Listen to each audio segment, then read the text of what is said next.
Oke, kita mulai ya. Bismillahirrahmanirrahim. Assalamualaikum warahmatullahi wabarakatuh. Selamat pagi, selamat siang.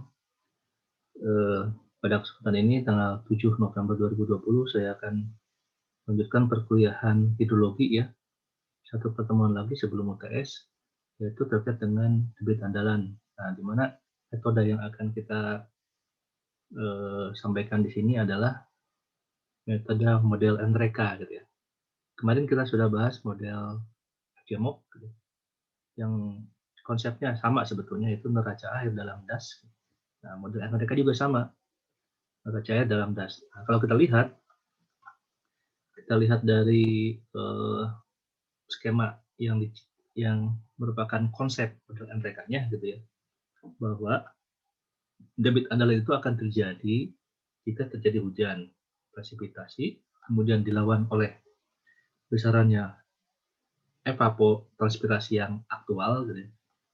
Di mana sebelum terjadi evaporasi, dia ada terpengaruh dulu oleh moisture storage, kelembaban tanah ya. Nah, kelembaban tanah ini mempengaruhi nilai evapotranspirasi aktual. Nah, jika keseimbangan dalam tanah atau moisture storage ini sudah terjadi dan ini sudah penuh ya, maka akan terjadi excess moisture, kelebihan dari moisture dari kelembaban tanahnya akan keluar. Nah, setelah air keluar dari tanah jadi kalau keluar dari tanah berarti dia ada aliran yang di atas tanah. Nah, keluarnya dari excess moisture ini akan menjadi dua bagian. Satu akan menjadi direct flow gitu ya. Yang sebagiannya lagi akan masuk ke dalam groundwater atau merecharge atau recharge itu mengisi groundwater, mengisi aliran tanah di bawah. Nah, aliran bawah tanah ini kemudian akan mengisi groundwater storage, tampungan dari air tanah. Nah, ketika groundwater storage sudah penuh, maka dia akan mengalir menjadi groundwater flow. Nah, debit andalan model konsep NTK adalah gabungan antara direct flow dengan groundwater flow. Dengan groundwater flow menjadi total discharge. Nah, ini lebih sederhana lagi dibanding dengan yang model FCMO kemarin. Nah, parameter-parameter yang akan dijadikan acuan untuk model NRECA, nah itu adalah ada 3 sebetulnya. Jadi nanti akan kita bahas ada nilai yang terkait dengan das. Nah, parameter-parameter terkait dengan das dan terkait dengan tren hujan yang dalam setahun. Apakah hujannya penuh atau selalu terjadi hujan sepanjang tahun atau hujannya hanya musiman. Nah, itu adalah faktor-faktor yang menjadi pembentuk model NRECA. Satu lagi adalah terkait dengan data groundwater atau aquifer. Aquifernya seperti apa? Nah, aquifer itu adalah aliran di dalam bawah tanah. Nah, aquifernya seperti apa? Nah, itu menjadikan nilai-nilai pembentuk dari model NRECA. Oke, saya lanjut. Nah, perhitungannya gitu ya. Perhitungan dari model NRECA sebetulnya metodenya adalah untuk metode yang dilakukan yaitu untuk menghitung ketersediaan air ini menggunakan data hujan bulanan, gitu ya. Menggunakan data hujan bulanan dan data evapotranspirasi bulanan. Kemudian dari data ini akan menghitung debit bulanan yang terjadi. Nah, sistem atau konsep dari keseimbangan airnya di dalam dasnya itu adalah aliran permukaan atau runoff. Itu akan sama dengan hujan yang jatuh dikurangi dengan evaporasi aktual ditambah dengan perubahan dari tampungan. Nah, perubahan dari tampungan ini terkait dengan adanya moisture storage, adanya groundwater storage. Nah, parameter-parameter yang membentuk atau karakteristik daerah tangkapannya gitu yang digunakan sebagai acuan untuk membentuk model FRK itu yang pertama adalah faktor nominal.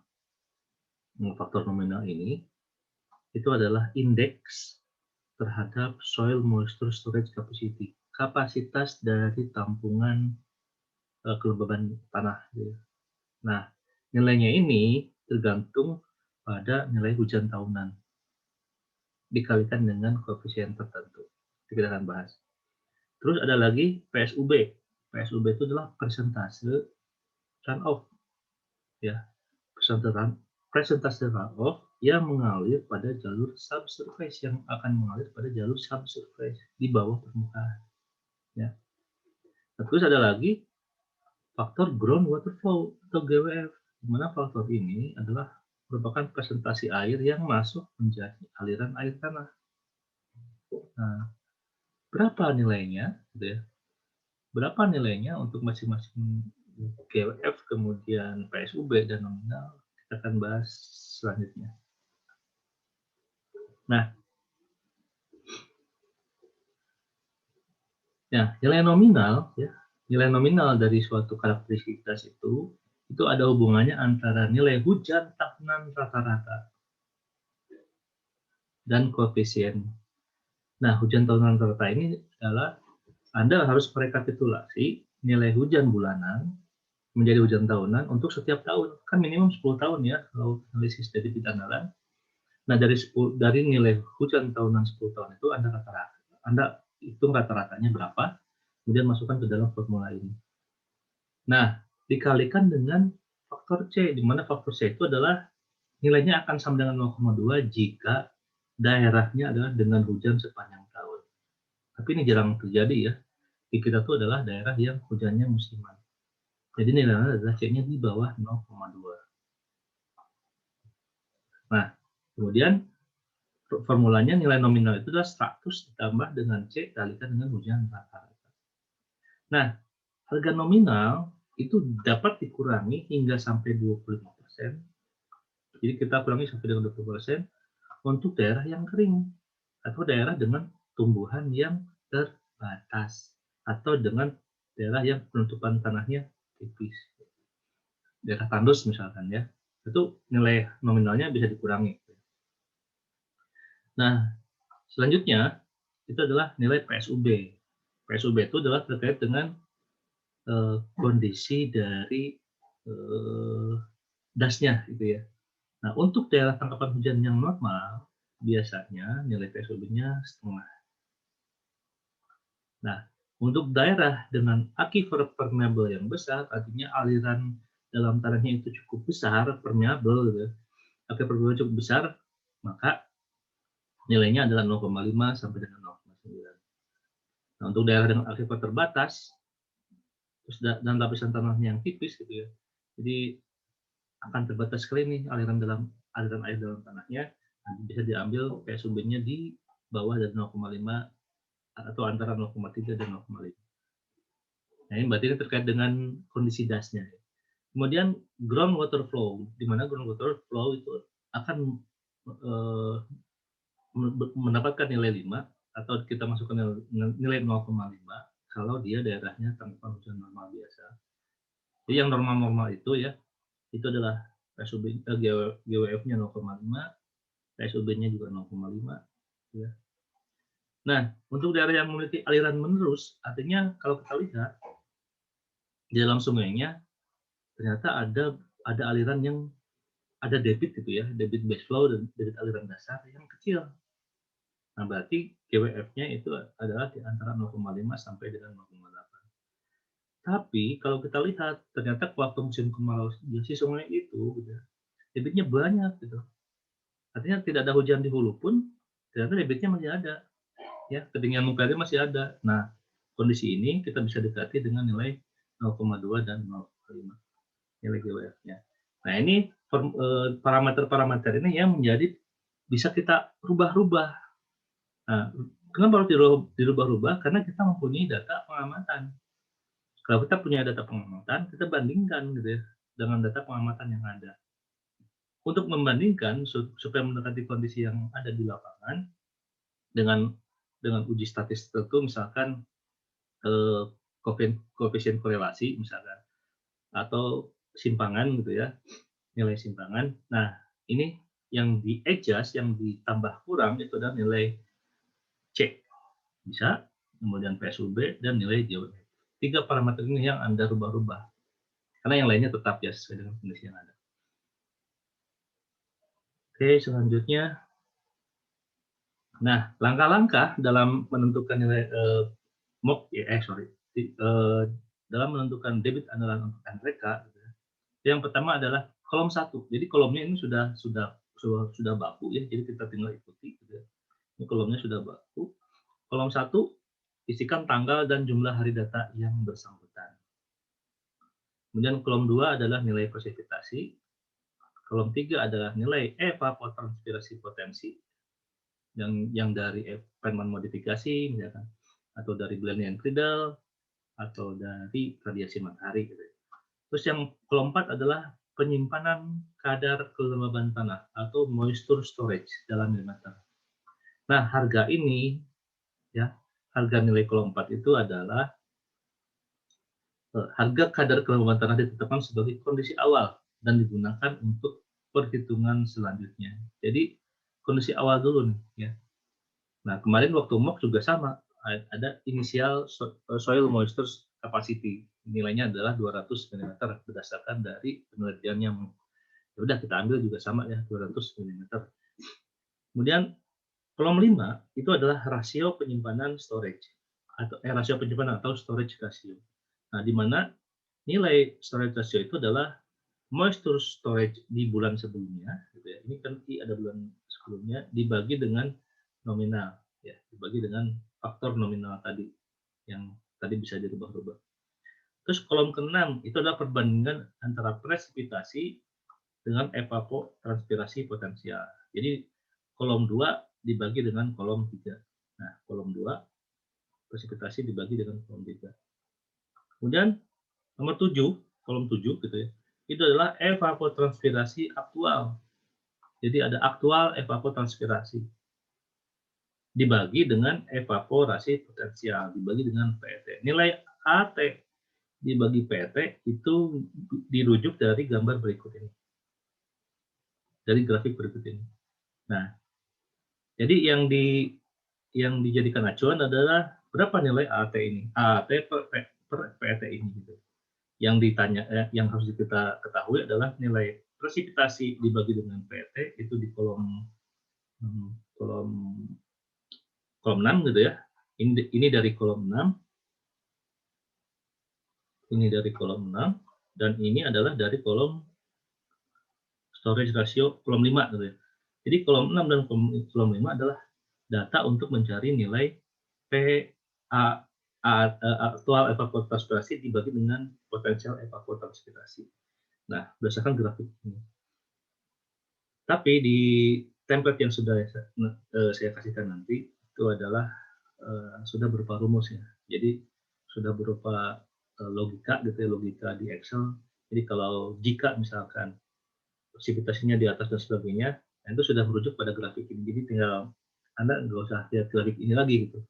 Ya, bisa dilihat dari template yang ada. Itu kalau template itu akan Anda gunakan di kemudian hari. Tapi kalau untuk soal di UTS ya, atau di UAS itu, ini menjadi rujukannya. Jadi kalau misalkan presipitasi per PET-nya 0,6 misalkan, terus storage ratio-nya 0,4, berarti nilai AET per PET-nya adalah sekitar ini, 0,6 sekian. Nah ini yang menjadi acuan untuk menghitung berapa nilai perbandingan antara aktual evapotranspirasi dibagi dengan potensial evapotranspirasi.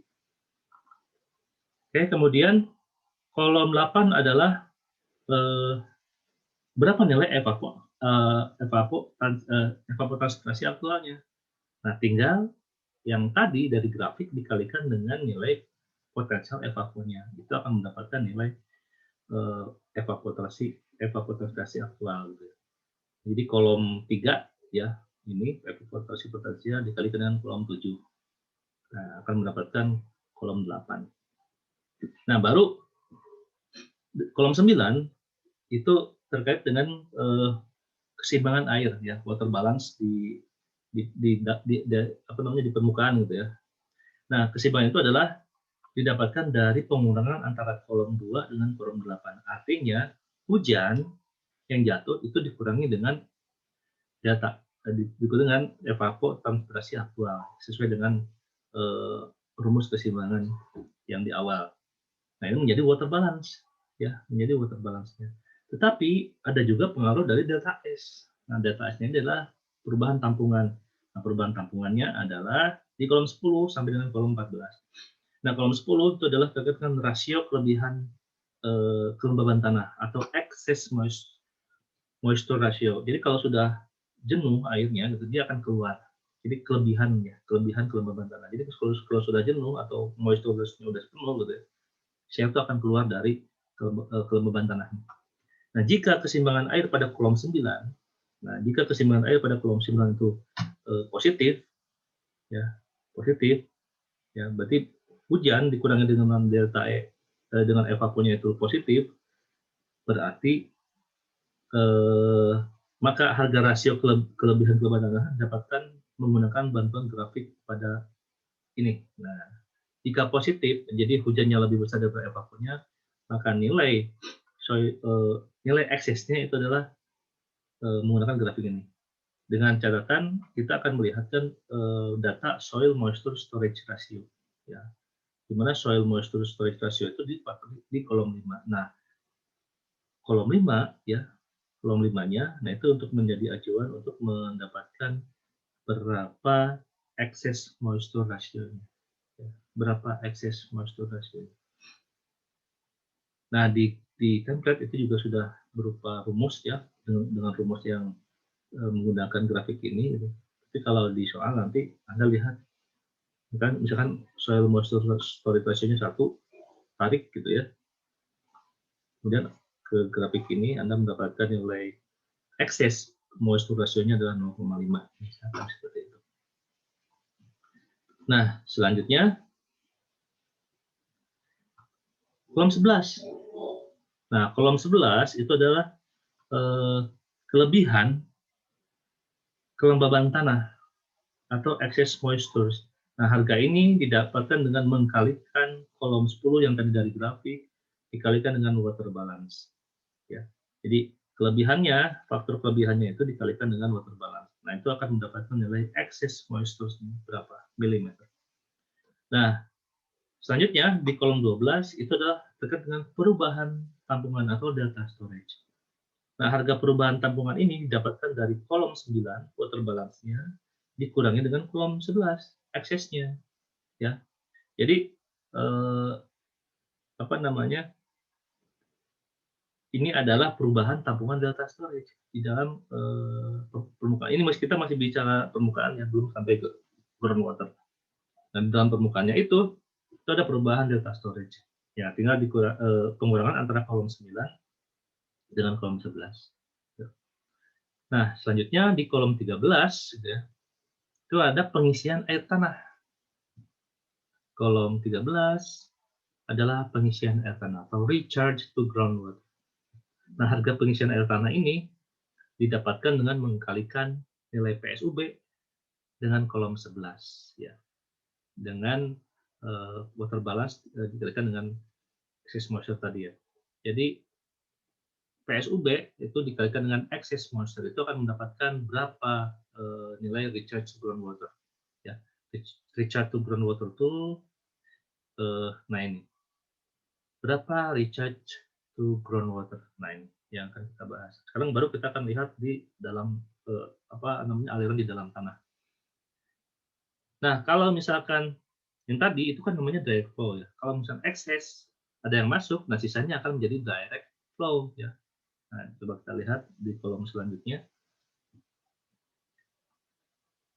Nah, tampungan awal air tanah atau begin storage groundwater, ya, itu akan kita isi pada kolom 14, di mana harga ini ditetapkan sebagai kondisi awal dan digunakan pada perhitungan selanjutnya. Ya, kita bisa dapat masukkan inisial, gitu ya, inisial nilai awal dari beginnya storage atau groundwater storage seperti apa.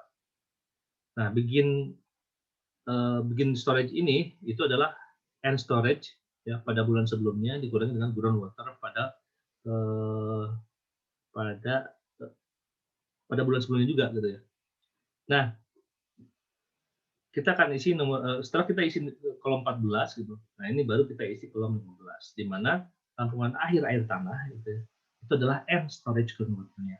Kalau tadi kan kita awal, inisial gitu. Nah, kalau ini adalah end-nya. Nah, akhir dari tampungan awalnya itu adalah penjumlahan antara kolom 13 dan kolom 14. Jadi ada recharge dan ada begin storage. Ini awal-awal tampungannya, kemudian ditambahkan dengan recharge-nya. Itu akan menjadi tampungan akhir. Gitu.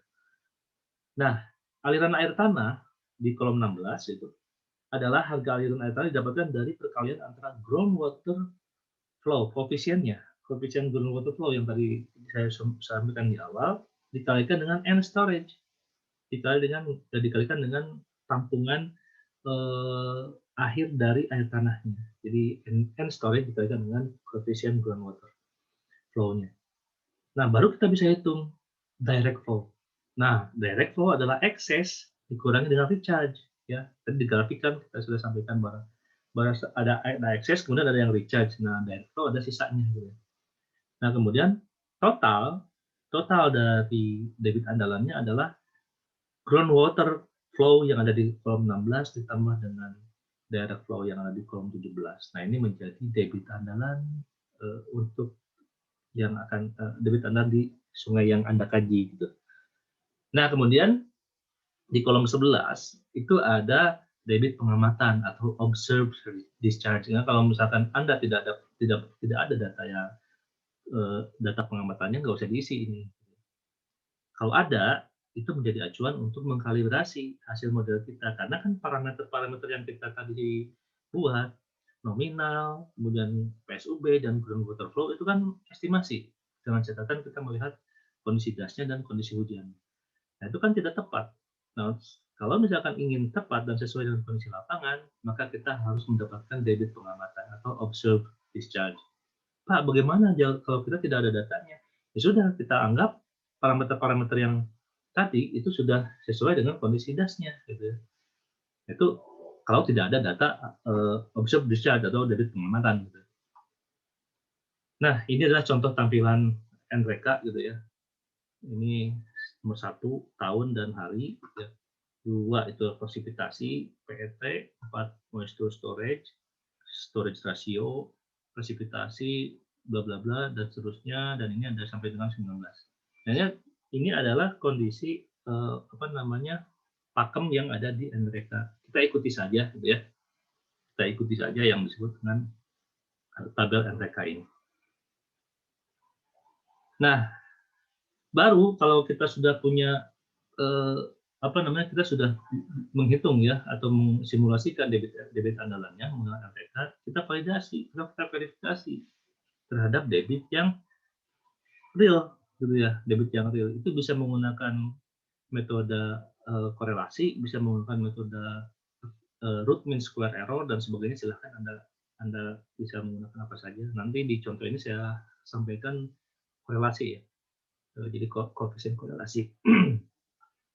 Nah, ini contoh, misalkan ini yang pengukuran itu yang warna biru dan hasil simulasi yang warna pink gitu ya, atau ungu gitu. Nah, kemudian ini bisa dihitung berapa simpangannya. Nah dari sini gitu ya, Anda bisa mendapatkan, oh ternyata kalau misalkan grafiknya jauh gitu ya, debit andalan jauh, simpangannya besar sekali, atau koefisien korelasinya itu kecil gitu ya. Nah, yang dirubah itu adalah nilai-nilai nominal C, nilai-nilai PSUB, dan nilai-nilai groundwater flow. Nah, ini gunanya untuk mengkalibrasi. Oke. Nah, saya akan masuk pada contoh ya. Contoh perhitungannya.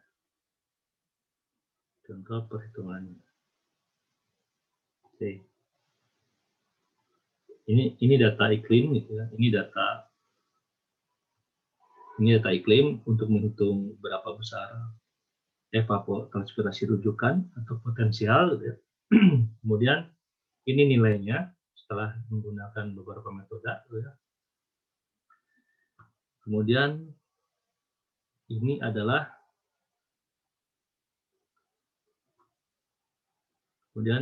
yang selanjutnya adalah data hujan. Nah, data hujannya ini dari 2001 sampai dengan ke 2009 ya.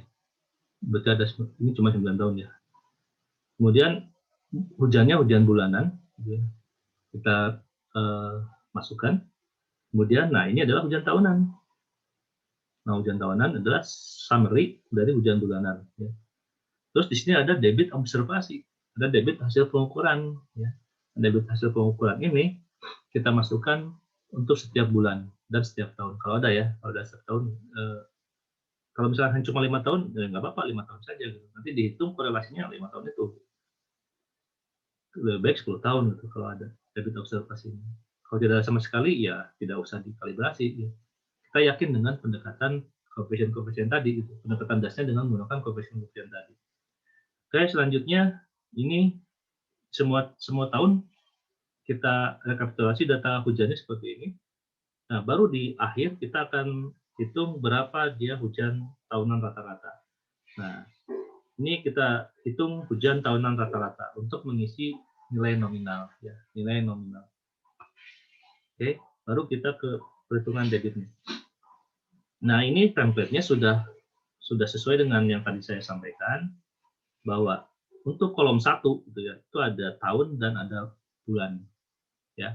Tahun, bulan, mungkin hari juga ya, boleh-boleh saja. Kolom 2 adalah nilai hujan bulanan. Kolom 2 adalah nilai hujan bulanan dari data yang tadi. Kolom 3 adalah nilai evapotranspirasi potensial yang berdasarkan dari metode Feynman misalkan, Benney-Friedel, atau radiasi matahari, silahkan. Nah, tampungan lengas tanah. Nah, di awal dari simulasi, Anda masukkan 200 mili saja. Sesuai dengan percobaan MOOC tahun 86 ya. Jadi, 86 tuh, 73. Nah, itu kita masukkan aja nilai 200 mm. Kemudian rasio tampungan nominal ada perbandingan antara tampungan lengas tanah awal dibanding dengan nominal, ya, dibagi dengan nominal. Nah, dari data yang ada, kita buat dulu di atasnya gitu ya. Itu nama dasnya apa gitu ya. Luas dasnya berapa? Ya, luas dasnya berapa? Kemudian pos hujan yang digunakan dari analisis di bawah itu pos hujan apa saja? Kalau misalkan ada beberapa, sebutkan ada beberapa. Misalnya hujan wilayah menggunakan metode polygon basin, misalkan terdiri dari beberapa pos hujan. Nah, Anda sebutkan pos hujannya apa saja di sini. Nah, baru Anda masukkan parameter model NRK-nya. Yang pertama adalah hujan rata-rata tahunan dari analisis yang tadi saya sampaikan. Kita ambil hujan rata-rata tahunan. Terus nilai C, saya yakin lah ini hujan musiman. Gitu. Jadi saya ambil C-nya 0,15. Di bawah 0,2. Sehingga nominalnya adalah 100 dikalikan dengan C kalikan dengan hujan tahunan. Dapat 413 mm. Terus PSUB. PSUB-nya saya ambil 0,48. Nah, berarti dia berada di kondisi daerah yang akibat permeabelnya terbatas ya. Coba saya tidak hafal juga soal. PSUB itu persentase, nah untuk 0,48 saya ya, akibat terbatas ya, dan lapisannya tipis. Jadi jangan sangat sulit sekali untuk terjadinya aliran bawah. Jadi ini kondisinya adalah kondisi ketika aliran dalam tanahnya itu kurang, jarang gitu ya. Nah, itu saya ambil. Terus kemudian groundwater flow-nya diambil 0,2. Dengan catatan bahwa di groundwater flow-nya itu ini adalah daerah yang memiliki debit andalan cukup bagus, gitu. Diambil 0,2 gitu. Ya. Cukup bagus berarti kalau kita lihat kondisi kering saja ternyata airnya ada gitu. Walaupun tidak ada hujan, tapi kondisi sungai itu ada airnya. Nah, itu adalah daerah yang memiliki aliran menerus yang dapat diandalkan. Nah, lengas tanah awal diambil 200, awal tampungan groundwater juga diambil 200. Nah, ini menjadi acuan untuk pembentukan model NRK. Nah, selebihnya Anda tinggal masukkan ke tabel ke kolom yang sudah sesuai dengan yang tadi saya jelaskan. Jadi kolom 6 adalah hujan dibagi dengan potensial evapotranspirasi hujan dibagi dengan PET. Terus ini yang tadi saya sampaikan menggunakan grafik. Nah, ini sudah menggunakan rumus ya pendekatannya. Perbandingan antara aktual evapotranspirasi dengan potensial evapotranspirasi berdasarkan hasil dari grafik gitu ya. Nah, grafiknya diterjemahkan oleh formula ini. Nah, sehingga kita bisa mendapatkan nilai aktual evapotranspirasi dengan cara mengalihkan kolom 7 dengan kolom 3. Nah, ini adalah kolom 7 dikalikan dengan kolom 3. Ya, kolom 7 ini dikalikan dengan kolom 3. Nah, baru kita bisa menghitung water balance, di mana di kolom 9 ini adalah hujan dikurangi dengan aktual evapotranspirasi sesuai dengan rumus dari RPK-nya. Ya, jadi hujan dikurangi dengan aktual evapotranspirasi. Nah, selanjutnya baru di kolom 10 kita menghitung excess moisture ratio. Nah, excess moisture ratio ini pun ini berdasarkan grafik dengan cara melihat pada rasio tampungan nominal ya di kolom 5. Nah, sebetulnya grafik yang tadi saya sampaikan ini sudah dibuat rumus ya, sudah dibuat rumus seperti ini. Nah, sudah dibuat rumus, jadi tidak usah lihat grafik kalau misalkan bukan ujian ya. Kalau ujian Anda harus lihat grafik. Ya, ini template ini bisa Anda gunakan di kuliah-kuliah selanjutnya ya, ada PBA, kemudian ada mungkin tugas akhir dan sebagainya. Nah, baru kita hitung excess moisture-nya. Excess moisture adalah dari grafik gitu ya. Itu dikalikan dengan water balance-nya. Jadi water balance dikalikan dengan excess moisture ratio. Itu akan mendapatkan nilai berapa excess moisture-nya, berapa air yang keluar dari tampungan kelembaban tanah permukaan gitu. Nah, setelah kita mendapatkannya, kita bisa mengetahui perubahan tampungan ya, perubahan tampungan di permukaan, namanya data storage. Data storage itu adalah water balance yang tadi itu dikurangi dengan excess moisture. Itu adalah delta storage-nya. Jadi kolom 11 ya. Kolom 9 dikurangi kolom 11. Nah, itu akan mendapatkan nilai delta storage. Nah, kemudian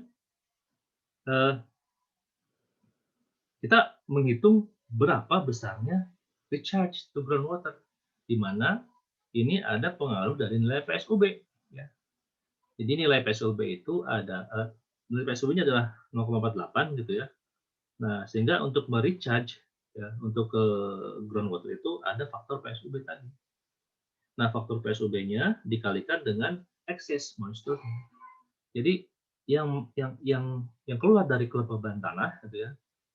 Nah, sebagian ada yang masuk menjadi groundwater flow, sebagian lagi menjadi direct flow ya.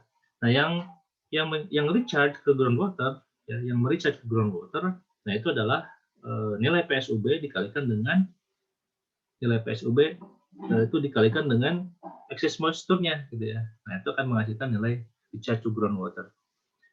Nah, kemudian Anda masukkan di awal dari simulasi begin storage groundwater-nya. Jadi kita akan lihat storage groundwater pada kondisi inisial, kondisi awal. Dimasukkannya 200. Kemudian end storage-nya itu adalah pertambahan dari begin storage ditambah dengan recharge, penambahan. Jadi ada tampungan di dalam tanah gitu ya, terus tambah recharge. Nah, itu adalah end storage groundwater. Ya, tampungan akhir dari groundwater. Nah, baru kita akan bisa menghitung groundwater flow yang terjadi dengan cara kita harus lihat koefisien groundwater-nya berapa. Nah, tampungan dikalikan dengan koefisiennya itu akan menghasilkan groundwater flow-nya. Ya. Nah, setelah kita dapat groundwater flow, kita juga bisa menghitung berapa direct flow-nya. Di mana direct flow-nya itu adalah pengurangan dari excess gitu ya. Jadi excess yang terjadi dikurang recharge. Nah, sehingga direct flow tadi kan digambar seperti itu. Nah, sehingga kita akan mendapatkan nilai total discharge. Nah, total discharge-nya adalah groundwater flow ditambah dengan direct flow akan menghasilkan total discharge. Nah, ini ya adalah discharge yang yang menjadi debit andalan gitu ya dalam ukuran mili ya. Ini masih dalam ukuran mili. Artinya convert menjadi debit, nah itu kan ini adalah milimeter per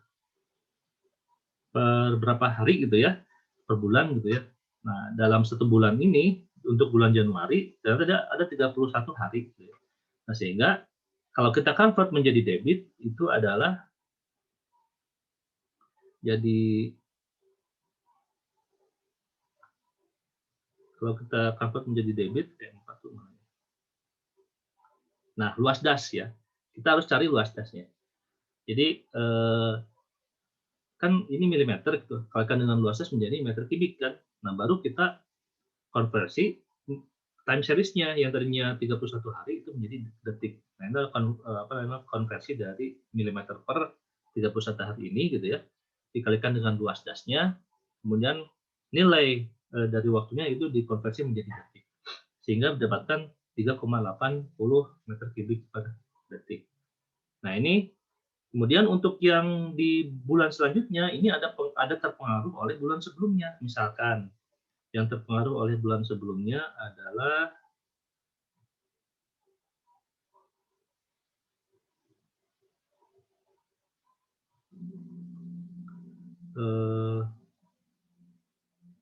mana ya?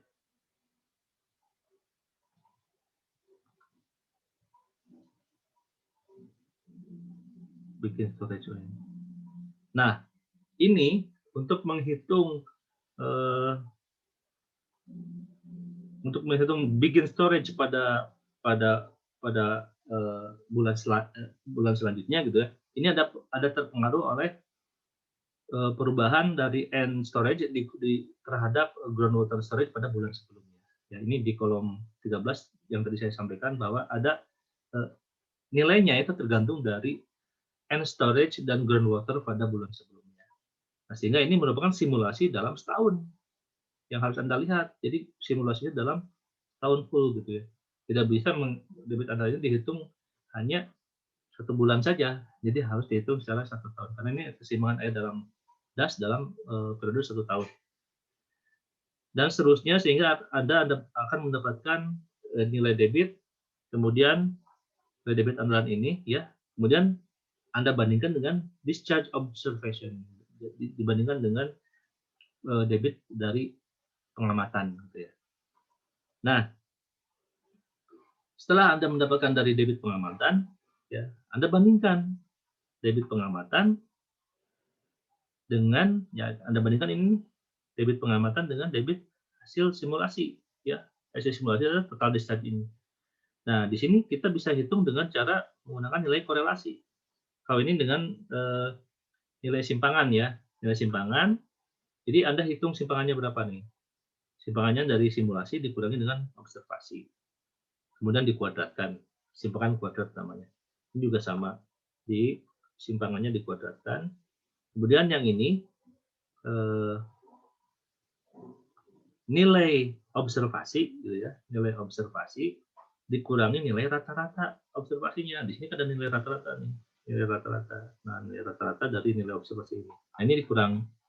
Jadi nilai observasi masing-masing nilai yang ada di dalam datanya gitu ya dikurangi dengan nilai rata-ratanya, baru dikuadratkan. Nah, ini juga sama. Nah, baru ini nanti akan dijumlah gitu ya. Ini dijumlah. Jadi ini nilai dikurangi nilai rata-rata untuk observasi. Kemudian ini adalah jumlah dari simpangan. Nah, ini Anda akan bisa menghitung berapa nilai simpangannya. Nah, simpangannya ada 0,66. Nah, kalau 0,66 termasuk kategori apa? Nah, sebetulnya kalau 0,66 itu kategorinya agak kurang sesuai gitu ya. Harusnya 0,75 ke atas. Nah, ini yang dirubah dari sini adalah nilai PSUB dan nilai groundwater flow dan nilai nominal. Itu kalau kita lihat dari nilai simpangan. Ada juga kalibrasi menggunakan metode koefisien korelasi. Nah, kalau koefisien korelasi nanti ini akan saya sharekan ya, contoh debit anekanya. Nah, kalau koefisien korelasi itu dengan formula bahwa nilainya, R-nya itu, nilai korelasinya itu sama dengan jumlah dari QM. QM itu adalah Q model NTK gitu ya. Dikurangi Q rata-rata model, dikalikan dengan Q observasi dengan bulan yang sama gitu ya, dikurangi dengan Q rata-ratanya gitu ya, dijumlahkan semua, dibagi dengan akar dari penjumlahan Q model dikurangi Q rata-rata model kuadrat dikalikan dengan observasi yang kuadrat gitu. Nah, nilai R-nya, nah ini ada kriterianya. Kalau dia 0,7 sampai dengan 1 nilai R-nya, itu derajat asosiasinya tinggi. Jadi hubungan antara model dan observasi tinggi. Tapi kalau 0,4 sampai 0,7 hubungannya substansional. Artinya ada sesuatu yang memang harus disesuaikan gitu. Substansional saja gitu. Kita rubah-rubah saja untuk mencapai nilai 0,7. Terus 0,2 0,4 itu koefisien rendah. Di bawah 0,2 tuh diabaikan, artinya nggak ada hubungan sama sekali gitu antara debit dengan kondisi hasil simulasi. Nah, ini parameternya. Nah, ini tinggal Anda masukkan datanya, nomor urut, ini adalah key observasi, gitu ya. Dan ini adalah key M simulasi, key model. Ini simpangan kuadratnya dari observasi terhadap model.